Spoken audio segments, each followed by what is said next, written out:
Mr. Prime Minister, Honorable Prime Minister, I would really request you, since you've been here for the better half of 1 hour. প্রধানমন্ত্রী, আমার কথা শুনে যান, দয়া করে শুনে যান, ভয় পাবেন না। আমার কেন্দ্রে 2 বার এসেছেন, এবার তো আমার কথা শুনে যান। লোকসভায় তৃণমূল সাংসদ মহুয়া মৈত্র উঠতেই যেন ঝড়ের গতিতে পালিয়ে গেলেন নরেন্দ্র মোদী। সত্যি এমনটি ঘটেছিল সেদিন।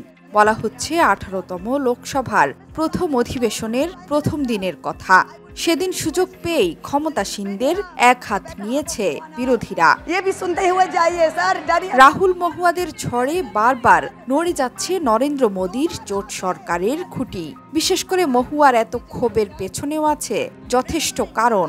সেই ঘটনা জানতে হলে ফিরতে হচ্ছে গত 8 ডিসেম্বর, যেদিন সংসদ থেকে বহিষ্কার করা হয়েছিল মহুয়াকে। সেদিন তিনি বেরিয়ে বলেছিলেন এর শেষ দেখে ছাড়বেন। শেকড় থেকে শিখরে। সেই শীতে যেখানে শেষ করেছিলেন, এই গ্রীষ্মে সেখান থেকেই যেন শুরু করলেন মহুয়া মৈত্র।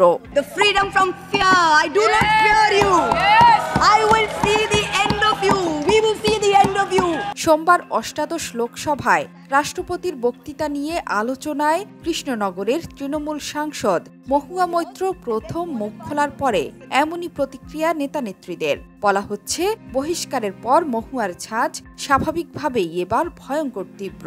ট্রেজারি বেঞ্চের দিকে তাকিয়ে মহুয়া বলেন, আমি আমার সাংসদ পদ হারিয়েছি, বাড়ি হারিয়েছি, অস্ত্রোপচার করে ইউটেরাসও বাদ দিতে হয়েছে।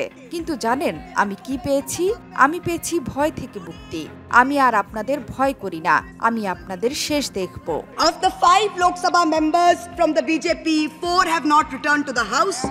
The chairperson, a BJP member, has also not returned. বক্তব্যের শুরু থেকেই নরেন্দ্র মোদীকে নিশানা করে তাকে দাঁড়াতে বলেন বারবার, কিন্তু তিনি তাতে কান না দিয়ে সোজা বেরিয়ে যান। মহুয়ার দাবি তাকে বের করে দেয়া ছিল বিজেপির বিরাট ভুল এবং সেই কারণে তাদের আসনও কমে গিয়েছে।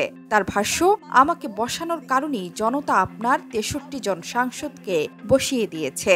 303টি আসন থেকে নেমে এসেছেন 240 আসনে। তোপ দেগে তিনি বলেন, আমাকে বসাবেন না, আরও মাসুল দিতে হবে।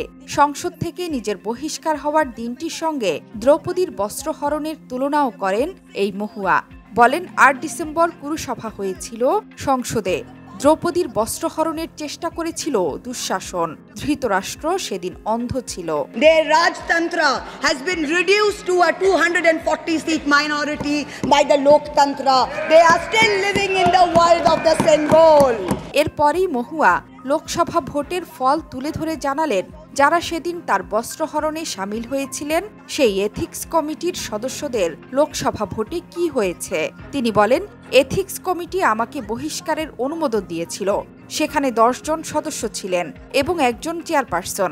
5 জন সদস্য ছিলেন বিজেপির, তাদের মধ্যে 4 জনই হেরে গিয়েছেন, চেয়ারপারসনও হেরেছেন। কংগ্রেসের যে সাংসদ তার বিরুদ্ধে ভোট দিয়েছিলেন তিনি হেরেছেন। মহারাষ্ট্রের যে সাংসদ বিজেপির হয়ে বিতর্ক তুলেছিলেন তিনিও হেরেছেন। কৃষ্ণের মতো কৃষ্ণনগরবাসী আমাকে রক্ষা করেছেন। All of India's Kavach cost 63,000 and one single Ahmedabad Mumbai bullet train cost 1,08,000.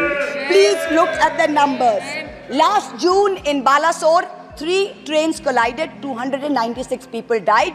The ministry said Kavach was not operational on that route. আগেরবার সংসদ থেকে প্রশ্নের জন্য ঘুষ নেয়ার অভিযোগে লোকসভা থেকে বহিষ্কৃত হয়েছিলেন মহুয়া। এবারের নির্বাচনে আবারও কৃষ্ণনগরের সেই আসন থেকেই তৃণমূলের টিকিট জিতে সংসদে গিয়েছেন মহুয়া মৈত্র। তাই তো বক্তব্যে ঘুরে ফিরে বিজেপি সরকারকে ছত্রে ছত্রে বিঁধালেন মহুয়া। They have got a shameful 30 women MPs out of 240, only 12.5%.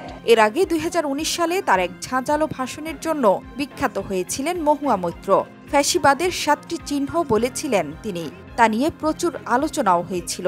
এবারও মহুয়া কটাক্ষ করে বলেছেন, রামও ভোট বৈতরণী পার করাতে পারেনি বিজেপির। কাশ্মীরের 3 আসনে বিজেপি কেন প্রার্থী দিতে পারল না সেই প্রশ্নও তুলেছেন তিনি।